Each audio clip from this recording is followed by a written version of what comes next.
ఈ పరిచయం అంతటిని బట్టి ఒక్కసారి మనసారా దేవుని స్తుతిద్దాం. ఒకసారి అందరినీ నిలబడినట్లయితే మరి వినయాన్ని ఎప్పుడు పాడే పాట, చాలా ఫేమస్ పాట. మరి నువ్వు ఉంటే నాకు చాలు యేసయ్య అని ఒక దైవజనుడు పాట పాడాడు. రాసిన ఆయన ఫేమస్ కాలేదు కానీ ఆ పాడిన ఆయన హైలైట్ అయ్యాడు. జ్యోతిరాజు గారు ఆ పాట పాడినప్పుడు ఆయన అందరికీ తెలిసిపోయాడు. కాబట్టి అట్లా మరి వినయన్న కూడా జయమే జయమే, యేసు నామములో జయమే. మరి ఆయన కనపడ్డప్పుడు నాకు కనపడ్డా ఆయన పేరు గుర్తొచ్చి నాకు ముందు ఆ పాట గుర్తు వస్తుంది.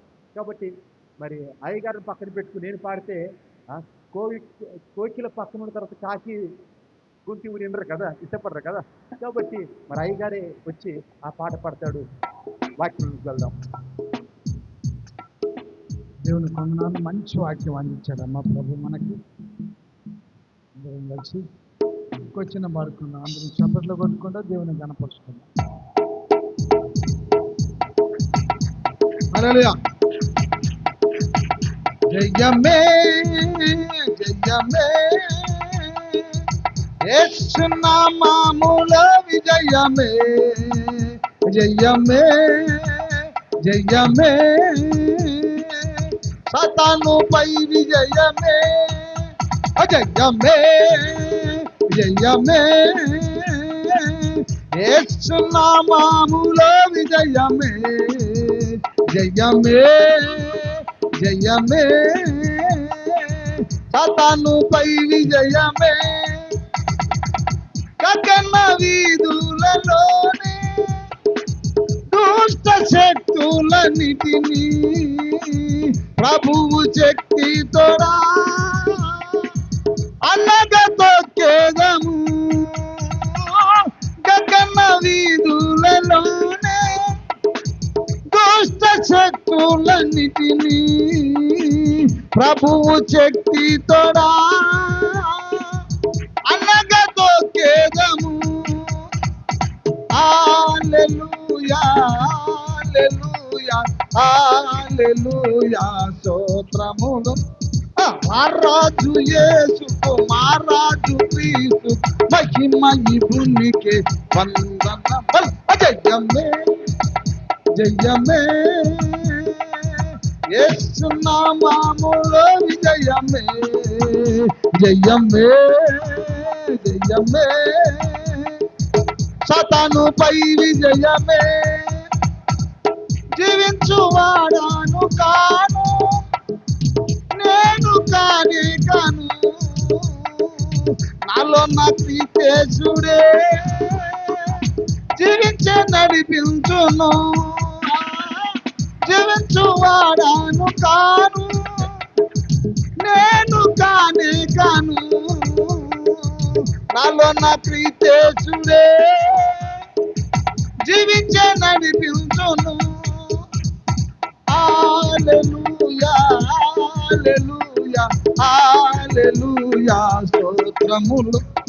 రారాజు యేసుకు మహారాజు క్రీస్తు మహిమ ఈ భూమికి వందనములు. జయమే జయమే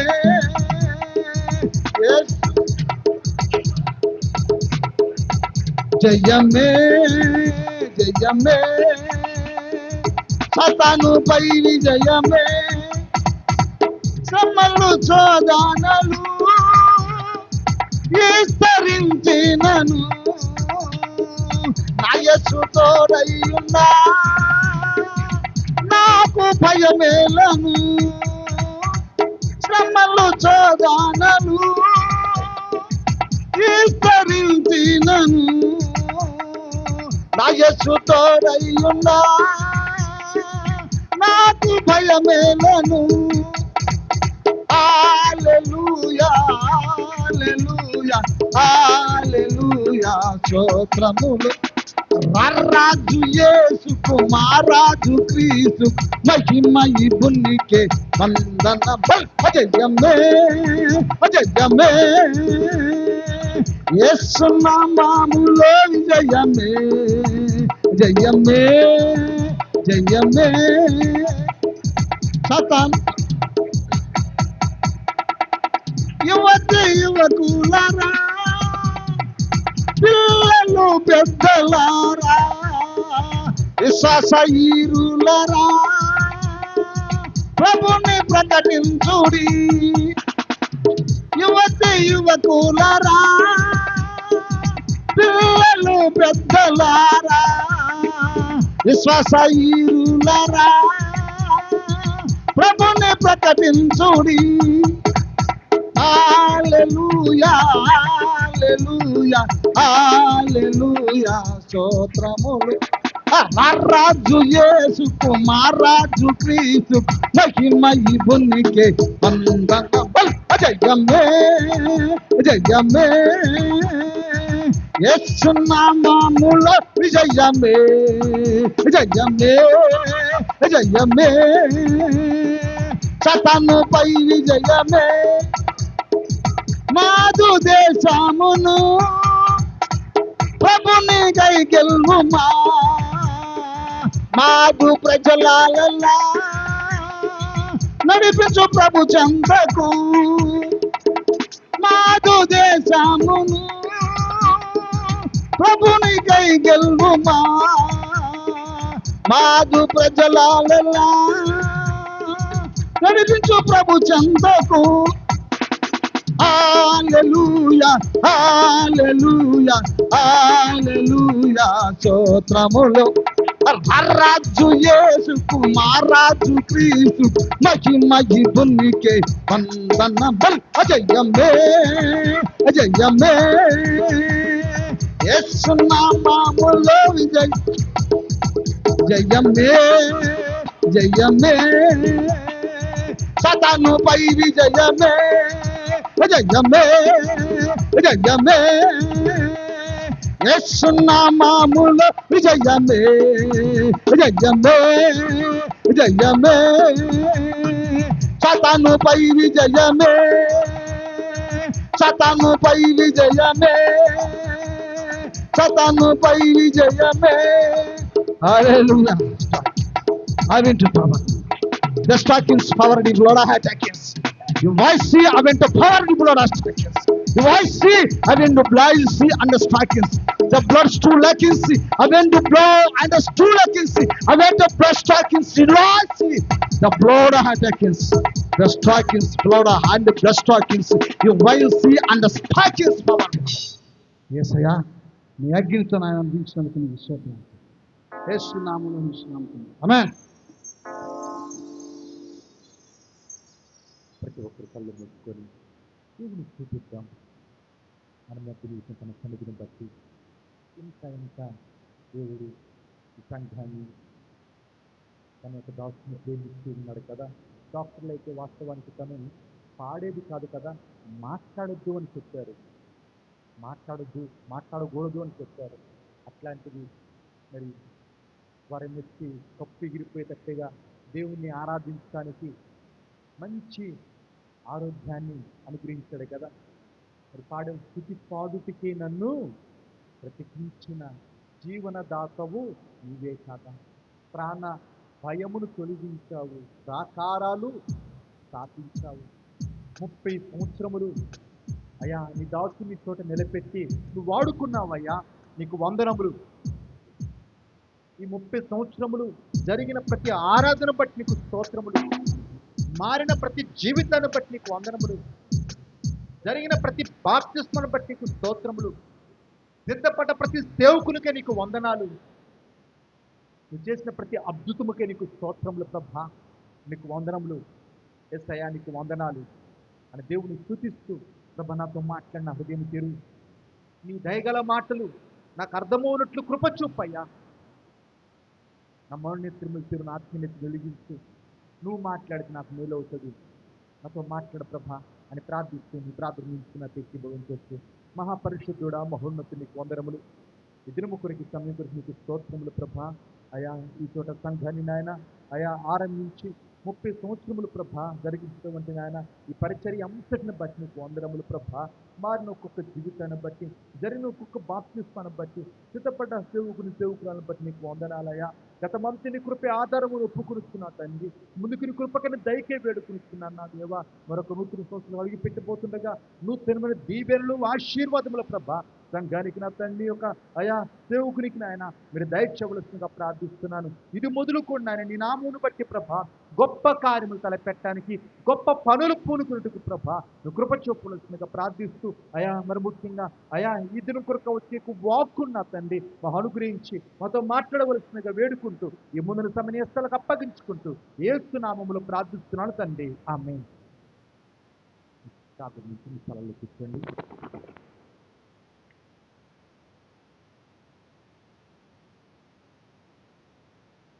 అందరూ వాక్య పరిచయం అయిపోయింది అనుకుంటున్నారు. వాక్య పరిచయం అయిపోలేదు, ఆ వాక్య పరిచయం మొదలైంది. ఎందుకు సహవాస దోషం అంటారు కదా. మరి అయ్యగారు నా పని అయిపోయింది, నేను పోయే కాలం దగ్గర పోయిందని చెప్పి ఆలోచిస్తుంటే చెప్పాను, అయిపోలేదు మొదలైందని చెప్పాను. మరి పాపం అయ్యగారితో పాటు మీరు కూడా ఉండి వాక్య పరిచర్య అయిపోయింది అతను ముగింపులోకి వచ్చామనుకుంటున్నారు. వాక్య పరిచర్య అయిపోలేదు, వాక్య పరిచర్య మొదలవుతూ ఉంది. దేవునికి మహిమ కలుగును గాక. మరి ఆదికాండము బైబిల్ ఉన్న వాళ్ళు తెరిచి చూడొచ్చు. ఆదికాండము 41వ అధ్యాయము, ఆదికాండము 41వ అధ్యాయము 46వ వచనం. యోసేపు బయలుదేరి ఐగుప్తు దేశం అంతటను సంచరించను.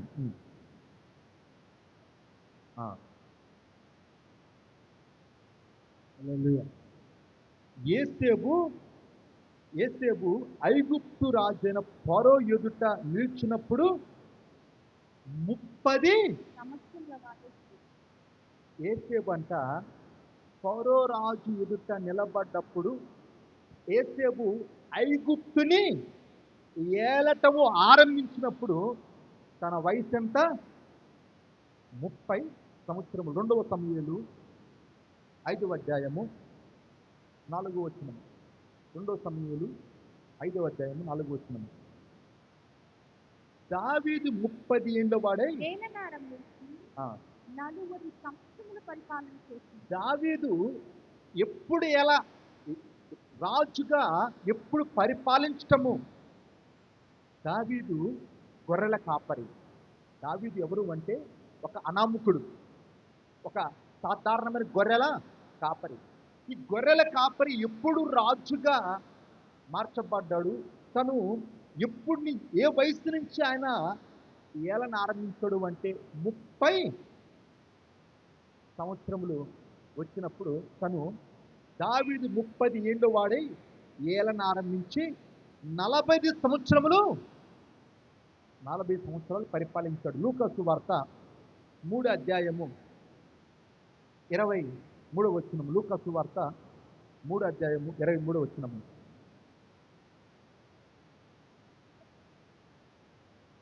యేసు బోధింప మొదలుపెట్టినప్పుడు ఆయన దాదాపు 30 ఏండ్ల ఈడు గలవాడు. చెప్పేది అర్థమవుతుందా? యోసేపు ఫరో ఎదుట నిలబడ్డప్పుడు ఐగుప్తుని ఏలన ఆరంభించినప్పుడు తన వయసు ఎంత అయ్యా అంటే 30 సంవత్సరాలు. దావీదు గొర్రెల కాపరిగా ఉన్న దావీదు రాజుగా నిర్ణయించబడి రాజ్యాన్ని పరిపాలించము మొదలుపెట్టినప్పుడు తన వయసు ఎంత? 30 సంవత్సరాలు. యేసు ప్రభు మన రక్షకుడైన జగద్రక్షకుడైన యేసయ్య తన పరిచర్యని మొదలుపెట్టినప్పుడు 30 ఏళ్ళవాడు. ఈ చర్చి ఎన్నేళ్ళు? ఈ చర్చి ఎన్నేళ్ళు అర్థమవుతుంది? ఇక్కడ ఉన్నారా? ఈ చర్చి ఎన్నేళ్ళు పూర్తి చేసుకుంది? 30 ఏళ్ళు. 30 అనే సంఖ్య మీకు 3 రిప్రజెంటేషన్ ఇచ్చాను. ఈ 30 అనే సంఖ్య అది బహు బలమైనది, బహు శక్తివంతమైనది, బహు ఆశీర్వాదమైనది, అది బహు ప్రత్యేకమైనది. అది దేవుడిచ్చే ప్రత్యేకమైన వరమై ఉంటుంది. 30 సంవత్సరములు. ఎందుకు అంటే 10 సంవత్సరములు వయసున్న వాడికి ఏం తెలుసు అంటే ఆట పాట ఎక్కువ వాడి చాక్లెట్ బిస్కెట్. 10 సంవత్సరాలు ఉన్న పిల్లవానికి వాడి ప్రపంచం ఏంటిది? ఆ, ఆట కదా, పాట లేదంటే చాక్లెట్ బిస్కెట్. వాడికి వాడి లోకమంతా అదే. 10 సంవత్సరాల వయసు ఉన్నవాడిని మీరు పలకరించండి, నీకేం కావాలంటే నా 10 కిలో బంగారం కావాలి అడుగుతున్నాడు. 10 సంవత్సరాల వయసు ఉన్నవాడికి నీకేం కావాలంటే నాకు రాయల్ ఎన్ఫీల్డ్ కావాలా, ఆ, ఆడియో కార్ కావాలా, బెంచ్ కార్ కావాలంటాడా? ఏమంటాడు? ఏమంటాడు అంటే నాకు చాక్లెట్ ఇప్పి, నాకు ఐస్ క్రీమ్ ఇప్పి, ఆ, నాకు ఆ బొమ్మ ఇప్పి, ఈ బొమ్మ ఇప్పి ఆడుకోవడానికి. 10 సంవత్సరాలు నీకు ఏమి తెలియకుండా గడిచిపోతుంది. 10 సంవత్సరములు నీకు ఏమీ తెలియకుండా గడిచిపోతుంది. మరి 10 సంవత్సరములు, 10 నుంచి 10 ఎన్నేళ్ళు? 20. ఈ 10 ఏళ్ళు దేంతో బిజీగా ఉంటారు అంటే చదువు మీద దృష్టి పెడతారు. 10 సంవత్సరాలు ఆటపాటతో గడిచిపోతే 10 సంవత్సరములు చదువు, ఆ, ఏదన్నా చదువే కావచ్చు, లేకపోతే ఒక పనే కావచ్చు, ఆ, దేని మీదన్నా అది దాంట్లో ఎదగటానికి 10 సంవత్సరములు.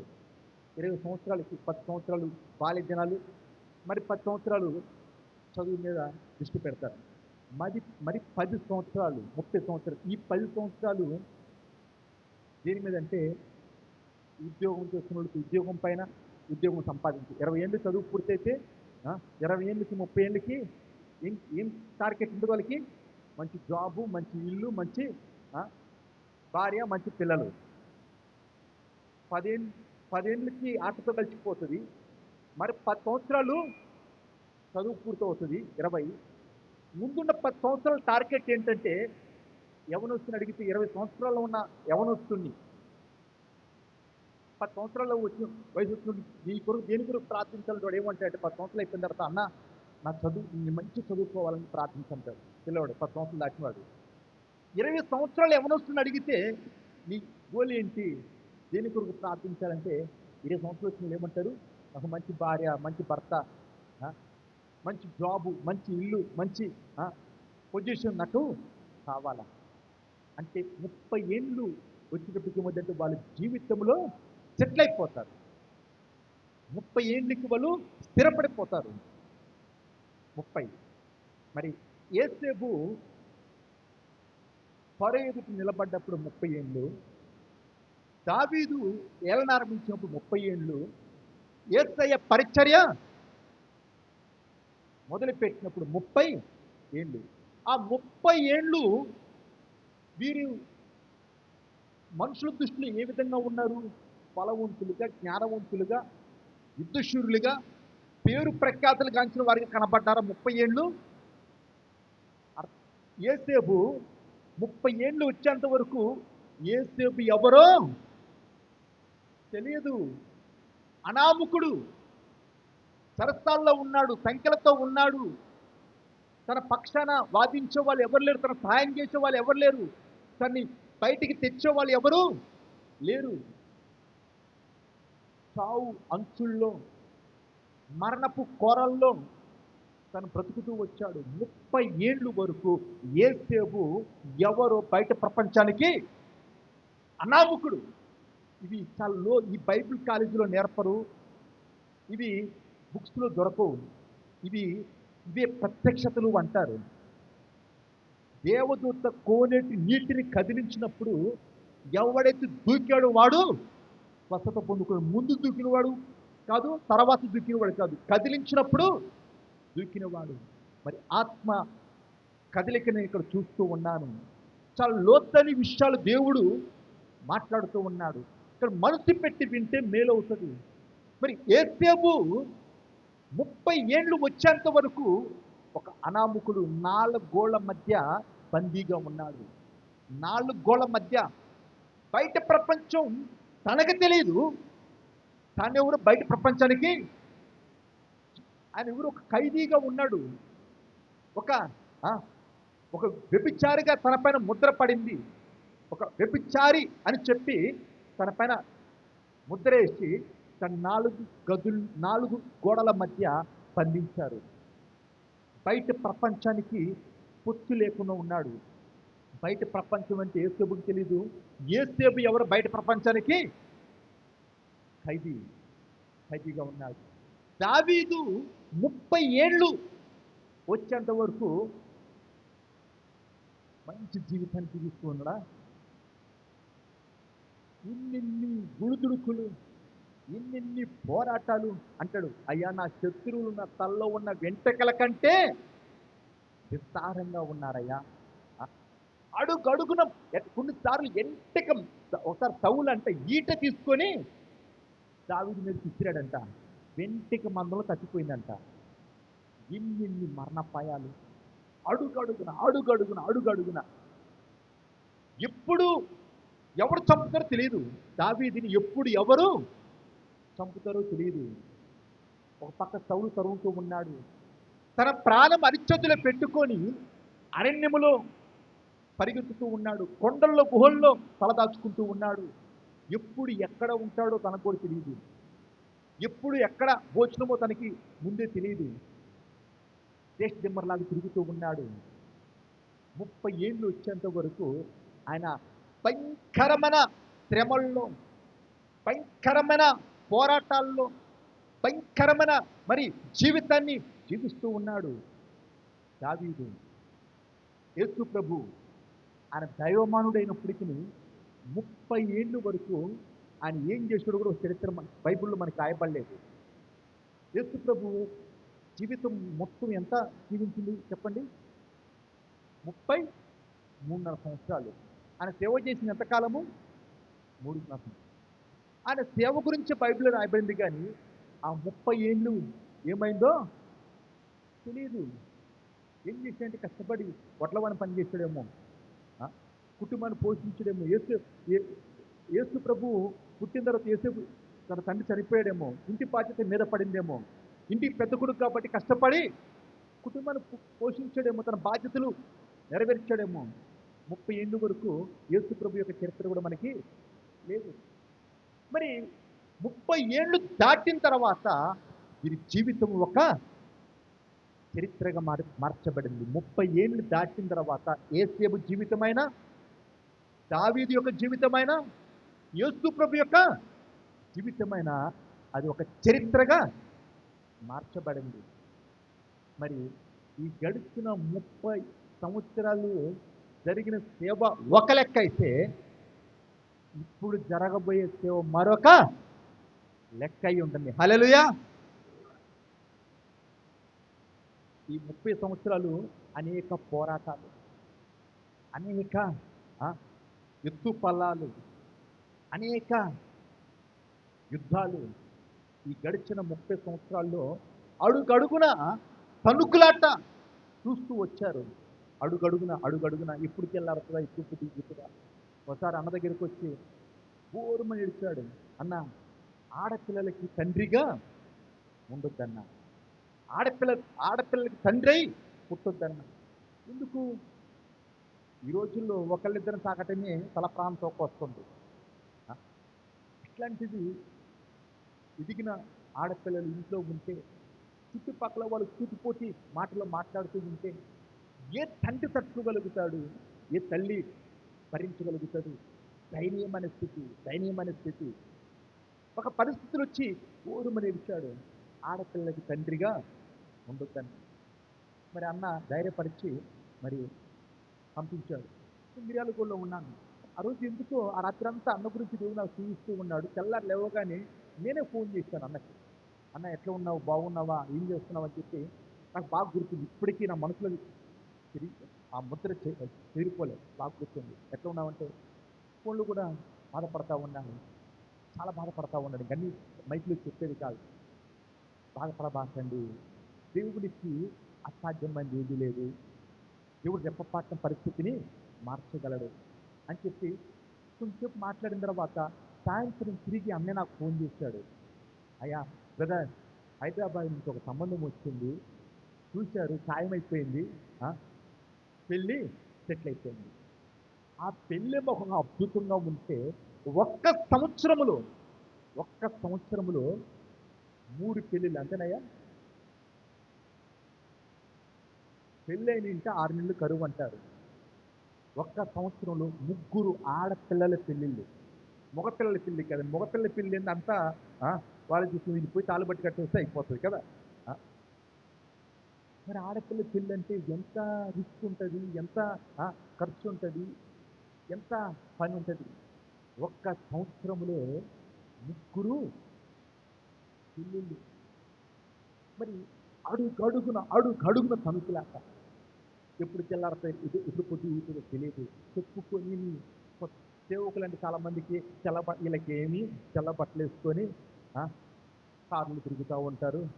ఆ, ఇది మంచిగా ఒకడు చర్చిలో, అన్న సేవ అంటే ఏందన్నా, 4 మాటలు చెప్పాలి, వాడు పెట్టిన చికెన్ మటన్ తిని రావాలి. వాడికి తెలిసిందల్లా ఆ తిండి తప్ప ఇంకోటి తెలియదు. ఇన్ని నిద్రలేని రాత్రులు ఉంటాయి, ఇన్ని కన్నీటి రాత్రులు ఉంటాయి. ఒక్కొక్క వ్యక్తి కొరకు ఎంత తణుకులాట ఉంటుందంటే ఆ దారిని వెళ్ళిన వాళ్ళకి తెలుస్తుంది కానీ చూసే వాళ్ళకి తెలియదు. సౌలు కొరకు సమూయేలు రాత్రి అంతా ఏడ్చాడంట. సౌలు కొరకు సమూయేలు రాత్రి అంతా ఏడ్చాడంట. మరి పౌలు అంటాడు, ప్రసవ వేదనతో నేను మిమ్మల్ని కన్నాను అంటాడు. అని మగ మనిషికి ప్రసవ వేదన ఎవరికి వస్తుంది అంటే ఆడవాళ్ళకి వస్తుంది. కానీ పౌలు మగ మనిషి ఏమంటున్నాడు, నేను ప్రసవ వేదనతో మిమ్మల్ని కన్నాను అంటే ఒక్కొక్క వ్యక్తి కొరకు ఎంతో ప్రసవ వేదన. ఆ తల్లి ఆ బిడ్డకి జన్మించుకోనుకుంటుందంట. ఎందుకన్నా పుట్టానా, పుట్టకపోతే బాగుండు కదా అనుకుంటుందంట. ఆ బిడ్డకి జన్మించినప్పుడు, ఆ బిడ్డకి జన్మనిచ్చిన తర్వాత ఆ బిడ్డ క్యావ్ అనగానే కావు అంటాడు. సరే ఏదో అనగానే ఆ బాధంతా మర్చిపోయి సంతోషపడదంట. నేను తల్లిని అయ్యాను, ఒక బిడ్డకి జన్మనిచ్చాను అని చెప్పి మురిసిపోతాను. మరి ఒక్కొక్కరు కొరకు ఎంతో ప్రసవేదన, ఎన్నో అవమానాలు, ఎన్నో ఎదురు దెబ్బలు, ఎన్నో గాయాలు. మన అబ్రాహ్మణుడు చెప్పేటోడు, గుండెకి అన్నీ తూట్లేనయ్యా, జల్లెడు తూట్లేనయ్యా, గుండెకి అన్నీ జల్లెడు తూట్లేనతోడు. అప్పుడు చిన్నగా ఉన్నప్పుడు నాకు అర్థం కాలేదు, కానీ ఇప్పుడు అవన్నీ అర్థం అవుతావన్నీ. ఒక్కొక్కరు రంగులు, ఒక్కొక్కరు మాటలు వింటూ ఉంటే, ఒక్కొక్కరు కథలు చూస్తూ ఉంటే రక్తం ఉడికిపోతూ ఉంటుంది. కానీ అవునయ్యా, అవునమ్మా, నా ప్రాణమా, నాకున్న కోపానికి, నాకున్న స్పీడ్కి అవన్నీ స్పీడ్ బ్రేక్ లాగా ఎదురవుతూ ఉంటే ఆ కోపాన్ని దిగమింగి కంట్రోల్ చేసుకొని మళ్ళీ ఎడ్డోళ్ళని పిచ్చోళ్ళని ఏం తెలియనట్టే అన్నీ మర్చిపోయి, అవునా సరే మంచిది, ఎందుకు దేవుని పని ఆడతారు. ఏ విధము చేతనైనా సరే వారిని దేవునికి అంటు కట్టాలా, దేవుని చుట్టూ వాళ్ళ పరిపూర్ణులుగా నిలబట్టాలా.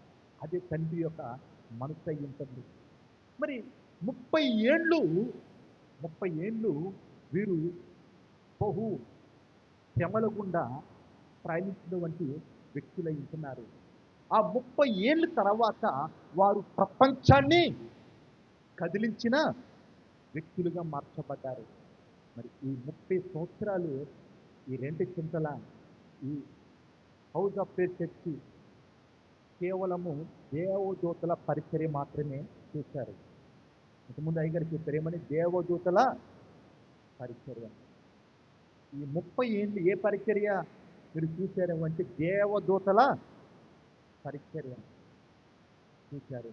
ఇప్పుడు దేవుని యొక్క పరిచర్య ఏ విధంగా ఉంటుందో, ఆయన దిగువచ్చి తన కార్యాలు చేస్తే ఏ విధంగా ఉంటుందో ఆ పరిచర్య ఇప్పుడు మీరు చూడబోతూ ఉన్నారు. అర్థమైన ఒకసారి చప్పట్లు కూడా దేవుని మహిమపరచండి.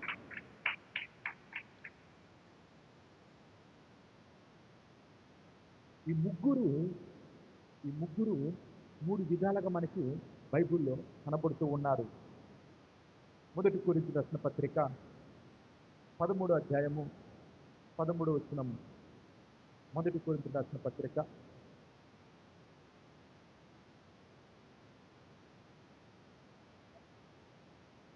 ఇక్కడ పౌలు భక్తుడు అన్నాడు, విశ్వాసము, నిరీక్షణ, ప్రేమ. విశ్వాసము, నిరీక్షణ, ప్రేమ. ఈ యొక్క సేవలో ఆయన నామం తెలుస్తున్న నీ జీవితంలో కూడా ఈ యొక్క మహిమను నువ్వు చూడాలి అంటే ఈ దేవదూతల పరిచర్య కాదు, దేవుని యొక్క పరిచర్య, దేవుని యొక్క పరిచర్య నీవు చూడాలి అంటే, నువ్వు అనుభవించాలి అంటే నీలో ఉండవలసినది ఈ 3 విషయాలు. మొదటిగా ఈ 3 విషయాలు. మొదటిది అంటే విశ్వాసం. దావీదు యొక్క జీవితం మనం చూసినట్లయితే ఆయన విశ్వాసం కనపడుతుంది. విశ్వాసం కనపడుతుంది. గొల్యాతును చూచినప్పుడు ఇశ్రాయేలందరూ ఉనికిపోతూ ఉన్నారు, పారిపోతూ ఉన్నారు. సౌలు సైతము భయపడుతూ ఉన్నాడు. ఆ గొల్యాతు మీదకి ఈ దావీదు యుద్ధానికి సిద్ధపడుతూ ఉన్నాడు. ఆ గొల్యాతుని ఎదుర్కోవడానికి దావీదు వెళ్ళినప్పుడు ఆ యొక్క దావీదుని చూసి ఏమంటున్నాడు చూడండి. మొదటి సమయాలు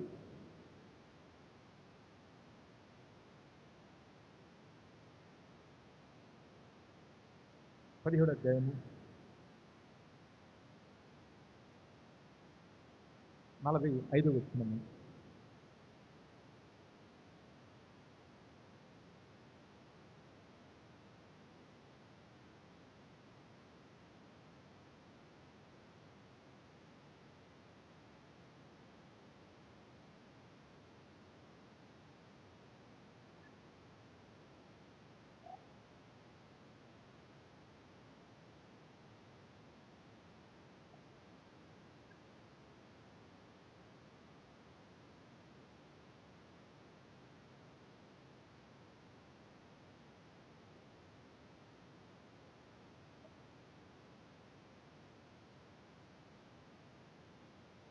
చూడండి, దావీదు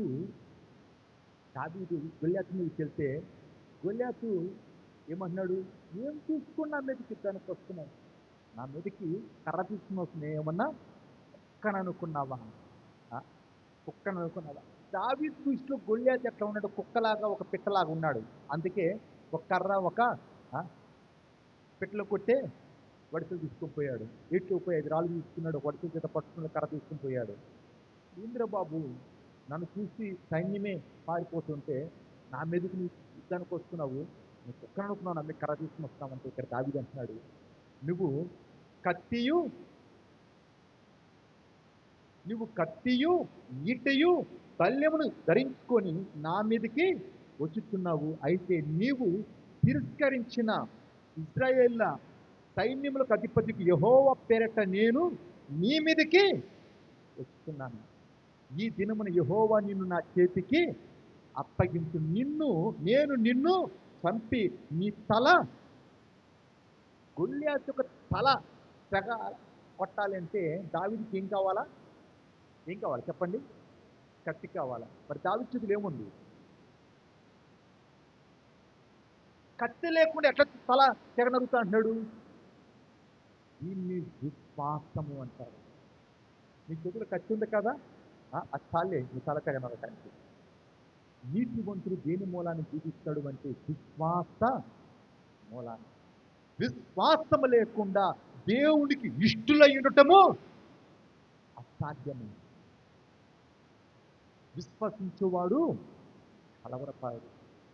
మరి మొదటగా నీలో దేవుడు చూసేది, దేవుని యొక్క పరిచర్యను చూడాలి అంటే, దేవుని యొక్క మహిమ, దేవుని యొక్క శక్తి, ఆయన మంచితనం, ఆయన గొప్పతనము నువ్వు అనుభవించాలి అంటే నీలో మొదటిగా ఉండవలసింది ఏంటంటే విశ్వాసం.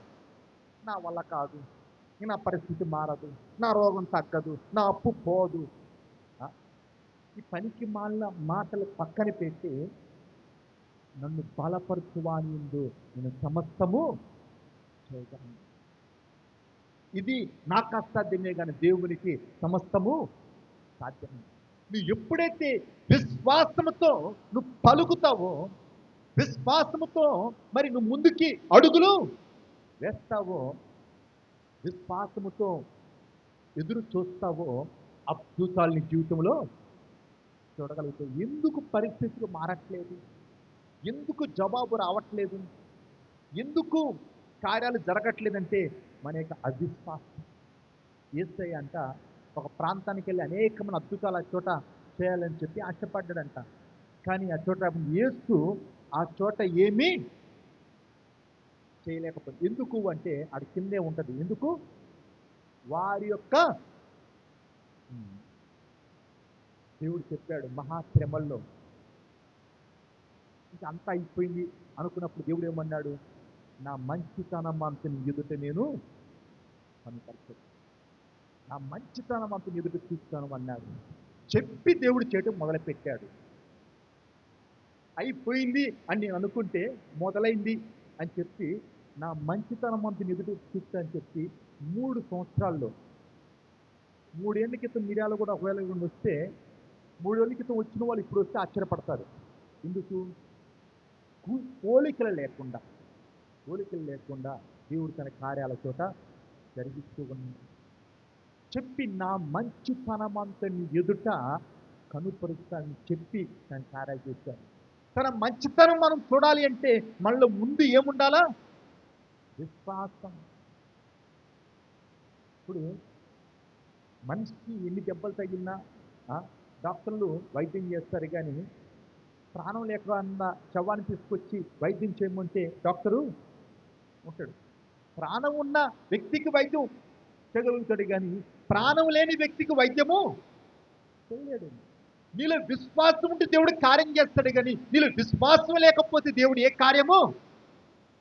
ముందు దేవుడు కార్యం చేయాలంటే నీలో ఏముండాలా? విశ్వాసం. విశ్వాసము లేకుండా దేవునికి ఇష్టలై ఉండటము అసాధ్యం. అంటే ఇక వీలు కాదు. నువ్వు ఇష్టడుగా ఉండాలా. నువ్వు ఇష్టడుగా ఉన్నప్పుడు దేవుడు నీ జీవితంలో కార్యం చేస్తాడు. నువ్వు ఇష్టడుగా ఉండాలంటే నువ్వు విశ్వాసం ఉండాలా. విశ్వాసం ఉన్నప్పుడు ఇష్టడుగా ఉంటావు. ఇష్టడుగా ఉన్నప్పుడు దేవుడి జీవితంలో అద్భుతాలు చేస్తాడు. మరి దావీదు విశ్వాసముతో గొల్లియాతు మీదకి వెళ్ళాడు. ఒక్క దెబ్బతో గొల్లియాతుని కుప్పకొల్చాడు. యుద్ధము యెహోవాదని చెప్పి రాయితీసి కొడితే అది ముందు తగిలింది. ముందు కొడితే నిక్కిపడాలి కదా, బోర్ల పడ్డాడంట. అంటే వెనకాల నుంచి దేవుడు గట్టిగా లాక్కి కొట్టాడేమో. పడగానే తన కత్తులతో తన తల తెగనరికాడు. మరి ఈరోజు నీ శత్రువుని నువ్వు జయించాలి అంటే, నీ శత్రువు నువ్వు గెలవాలి అంటే, దేవుని శక్తి చూడాలి అంటే నీలో మొట్టమొదటిగా ఉండాల్సింది ఏంటంటే విశ్వాసం. నేను ముగించేస్తాను త్వరగా. మరి దావీదు విశ్వాసానికి సమముగా కనబడుతూ ఉన్నాడు. విశ్వాసముతో తను యుద్ధాలు చేశాడు. వెళ్ళిన చోటల్లో దేవుడు జయము ఇచ్చాడు. ఆయన బ్రతుకంతా విశ్వాసం పైన ఆధారపడు. దావీదు చరిత్ర చూస్తే ప్రతిదీ ఎవరిని నమ్మనికి లేదు. తన నీడని తను నమ్మలేని పరిస్థితి. తన భార్యే తనని అవమానపరిచింది. నాని వారు ఎవరు లేరు తనకి. అందరూ తన పైన తిరగబడ్డారు. కన్న కొడుకే తన చంపడానికి కత్తి. అబ్షాలోము కడుపును పుట్టిన కొడుకే, కానీ రాజ్యం కొడుకు తండ్రిని చంపడానికి కత్తిపట్టుకుని ఎండపడ్డాడు. కన్న కొడుకే తనకి శత్రువుగా మారాడు. ఎటువైపు చూసినా శ్రమ, కానీ వీటన్నిటిలో విశ్వాసాన్ని వదలలేదు. విశ్వాసం గట్టిగా పట్టుకున్నాడు. ఈరోజు విశ్వాసంతో నిలబడు. విశ్వాసాన్ని పోనివ్వ. విశ్వాసంతో ఉండి దేవుడు కార్యాలు చేస్తాడు. యేసేపులో మనకు కనబడిందంటే నిరీక్షణ. యేసేపులో ఏం కనపడుతుంది? నిరీక్షణ. ఎందుకు? చిన్నప్పుడు తల్లి చచ్చిపోయింది. సొంత అన్నలే తన గోతిలో పడేశాడు. రక్తం పంచుకొని పుట్టిన అన్నలే గోతిలో పడేశాడు. ఎంతో నమ్మకంగా ఆ ఇంట్లో పనిచేస్తే చెయ్యిని నిండా తన మీద వేసి జైల్లో పెట్టేశాడు. భయంకరమైన శ్రమ, అడుగడుగున శ్రమ, ఎటు చూసిన శ్రమ, ఆదరణ లేదు. కానీ వీటన్నిటిలో తన నిరీక్షను కోల్పోలేదు. ఎందుకు? యేసేపు చిన్నప్పుడు కలకన్నాడు. నక్షత్రములు సూర్యచంద్రులు ఆయనకి సాగిలపడ్డట్టుగా, పనల కడుతుంటే పనలు ఆయనకి వచ్చి సాగిలపడ్డట్టుగా చిన్నప్పుడు దేవుడు చూపించాడు. ఆ దర్శనాన్ని పట్టుకొని దేవుని పైన తనకున్న విశ్వాస నిరీక్షణను కోల్పోలేదు. విశ్వాసము అంటే లేని దాన్ని ఉన్నట్లుగా నమ్మటం. విశ్వాసం అంటే ఏంటిది? లేని దాన్ని ఉన్నట్లుగా నమ్మటం. నిరీక్షణ అంటే ఏంటిది అంటే ఆ? నమ్మిన దాని కొరకు దేవుడు ఇస్తాడని అర్థమవుతుందండి. విశ్వాసం అంటే లేని దాన్ని ఉన్నట్లుగా నమ్మటము. నిరీక్షణ అంటే నువ్వు నువ్వు అడిగేది ఆ, ఇస్తాడని ఎదురు చూస్తాం. 30 ఏళ్ళే జరగలేదు, ఇప్పుడు జరుగుతుందా? నా యవన కాలంలోనే ఆ, కార్యం జరగలేదు, ఇప్పుడు అవుతుందా? ఇక్కడే ఒక ఆమె 20 ఏళ్ళ తర్వాత అనుకుంటా దేవుడు తన సంతానం ఇచ్చాడు. ఆమెకు మన మధ్యలో ఉందో లేదో తెలియదు. సరే, ఈ రీతిగా అనుకోకుండా ఒకసారి ప్రార్థన చేసినప్పుడు వచ్చింది. వచ్చి, అన్న పెళ్ళి 20 ఏళ్ళు అయిందన్న, పిల్లలు లేరనికి ఘోరమ ఏడుస్తుంది. ఇది మనకు అసాధ్యంగా దేవుని సాధ్యం అమ్మా, ప్రార్థన చేస్తాను అని చెప్పి ప్రార్థన చేస్తూ దేవుడు అద్భుతంగా దేవుడు తన కుమారుని ఇచ్చాడు. తనకి పేరు కూడా నేను చెప్పి అనుకుంటాను. ఆ పేరు దేవుడు ఆ, కుమా కుమారుడు పుడతాడు, ఆ కుమారుడికి సమయలని పెట్టు. ఏది ఆ కడుపులో ఏం లేనప్పుడే 20 ఏళ్ళ పెళ్ళి 20 ఏళ్ళ ఆమె 20 ఏళ్ళు అయిన తర్వాత వచ్చి ప్రార్థించంటే చెప్పాలంటే ఏం కావాలి? విశ్వాసం కావాలి, ముందు నాకు కావాలి. చెప్పి నీ కొడుకు ఇస్తాడు, ఆ కొడుకు సమయలని చెప్పు. ఆ కొడుకు పుట్టినప్పుడు తొట్లు వేసినప్పుడు ఫస్ట్ బర్త్డేకి పిలిచారు, కానీ నాకు ఆటని వీలు కాలేదు. మరి విశ్వాసం అంటే లేని దాన్ని ఉన్నట్లుగా చూడటము.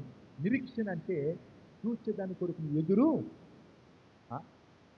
ఇస్తాడని ఎదురు చూడటం. అందుకే ఆ యొక్క రోమపత్రిక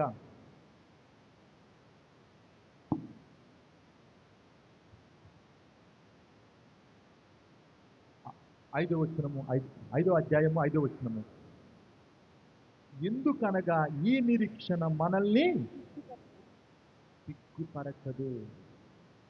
దేవుని కొరకును ఎదురు చూస్తుంటే దేవుడు నిన్ను సిగ్గుపరచడు, మనుషుల చేతికి అప్పగించాడు. దావీదులో విశ్వాసం కనపడుతుంది, యేసేపులో నిరీక్షణ. దావీదులో మనకి విశ్వాసం కనపడితే యేసేపులో మనకి నిరీక్షణ కనపడుతూ ఉంది. మరి యేసు ప్రభులో మనకి ఏం కనపడుతుందంటే చూడండి, గలతీయులకు రాసిన పత్రిక 5వ అధ్యాయము 14వ వచనము,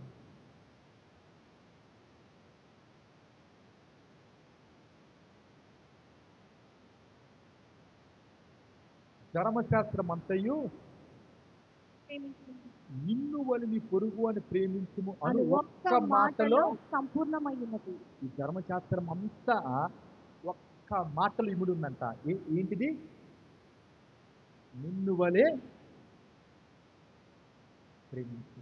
యేసయ్య ఏమన్నాడు? నిన్ను కొత్త ఆజ్ఞిస్తూ ఉన్నాను. ఏమాజ్ఞ? నేను మిమ్ములను ప్రేమించట్లుగా మీరు ఇతరులను ప్రేమించు. ప్రేమ లేని వాడు నా వాడు కాదు. ప్రేమ అన్నిటిని కప్పుతుంది, అన్నిటిని భరిస్తుంది. మరి విశ్వాసము, నిరీక్షణ, ప్రేమ, ఈ మూడిట్లో శ్రేష్టమైనది ఏంటిది అంటే ప్రేమ లేని వాడు నా వాడు కాదు. ఈ 30 సంవత్సరములు పూర్తి చేసుకుని 31 సంవత్సరంలోకి వెళుతున్న నీవు, ఈ సంఘానికి చెందిన నీవు ఈ 3 కలిగి ఉంటే, విశ్వాసము, నిరీక్షణ, ప్రేమ, ఈ 3 నువ్వు కలిగి ఉంటే నీ బ్రతుకు అద్భుతంగా ఉంటూ ఉంది. ఇప్పుడు వరకు నువ్వు దేవుడికి పరిచయం చేసావు, ఇక మీదట నువ్వు దేవుని యొక్క మహిమను, ఆయన యొక్క కార్యాలను నువ్వు చూస్తావు. దేవుడు మన సాయం చేయడానికి ప్రార్థన చేసుకున్నాం. కళ్ళు ముచ్చుకొని దేవుని వందనాలు చెల్లిద్దాం.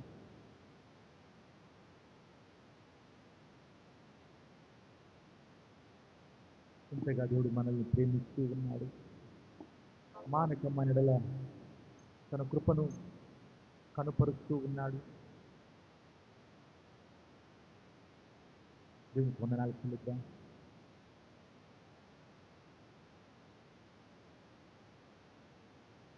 యేసేపు ఫరో ఎదుట నిలబడినప్పుడు, ఐగుప్తుని ఏలాడుతున్నప్పుడు 30 ఏళ్ళ వాడై ఉంటున్నాడు.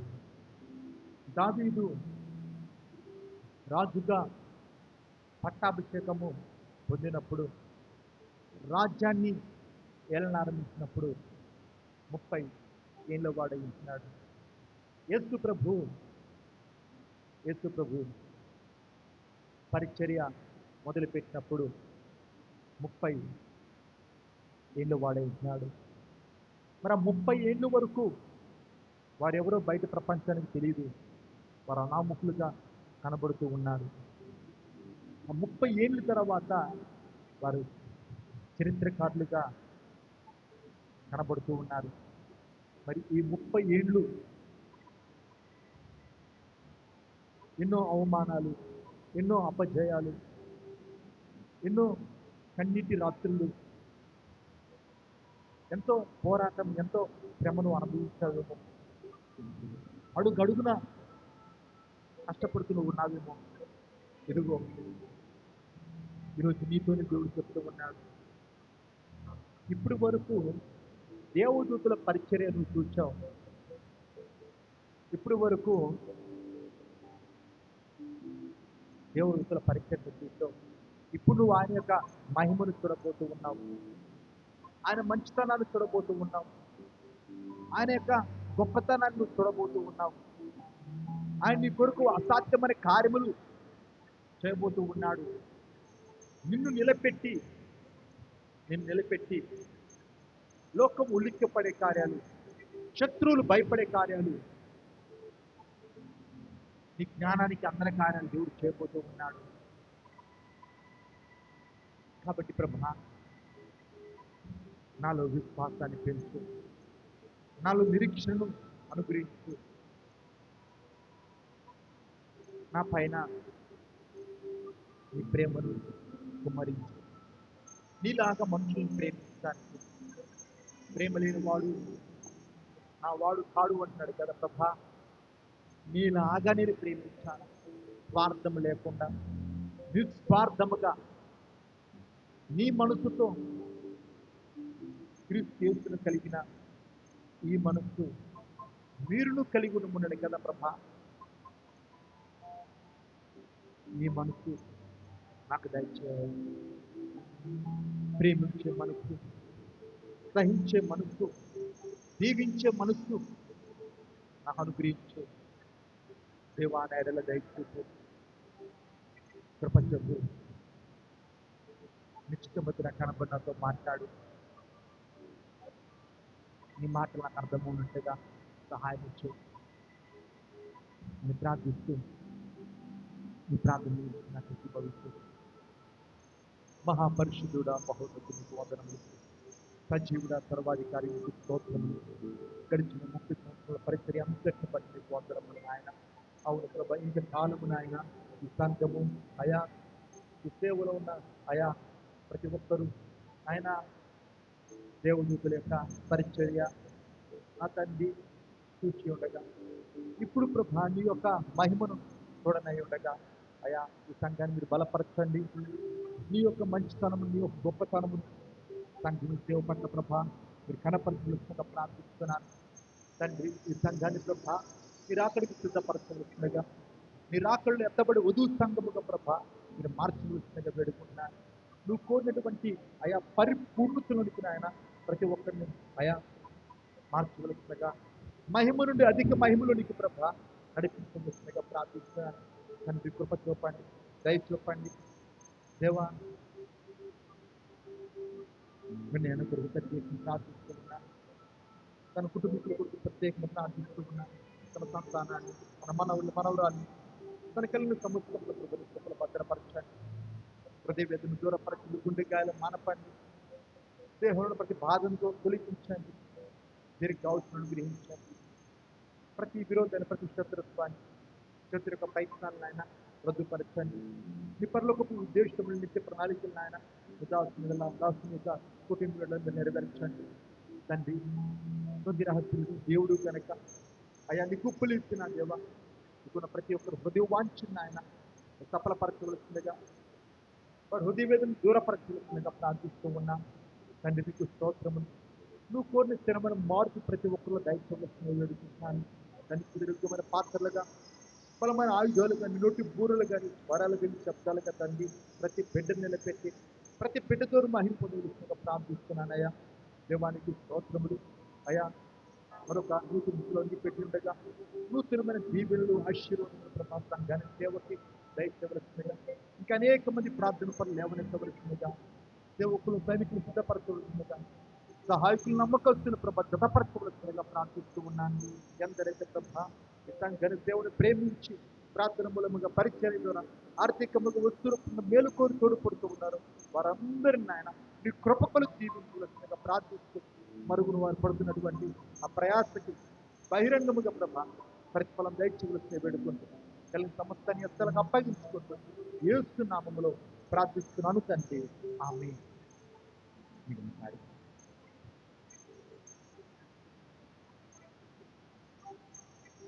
అదేవిధంగా ఆశీర్వాదం తీసుకుందాం. మన తండ్రి దేవుని యొక్క ప్రేమయు ప్రభువైన యేసు క్రీస్తు కృపయు పరిశుద్ధాత్మ స్నేహము సహవాసము ఇప్పుడు ఎల్లప్పుడూ సదాకాలం మనందరికి తోడైంది మళ్ళీ నడిపించిన దాక ఆమేన్. అందరికీ మమ్మల్ని ముగించుకుంటాం. వందనాలమ్మ, మంచి వాక్యాన్ని దేవుడు మీకు ఇచ్చాడు. రేపు కూడా 6:30కి ఈరోజు బాణోళ్ళు రేపు బాధగాకండి. పాన్నోళ్ళు చాలా మంది ఉంటామ్మా. పాన్నోళ్ళు ఈరోజు పాన్నోళ్ళు ముందే కూర్చొని పాడండి.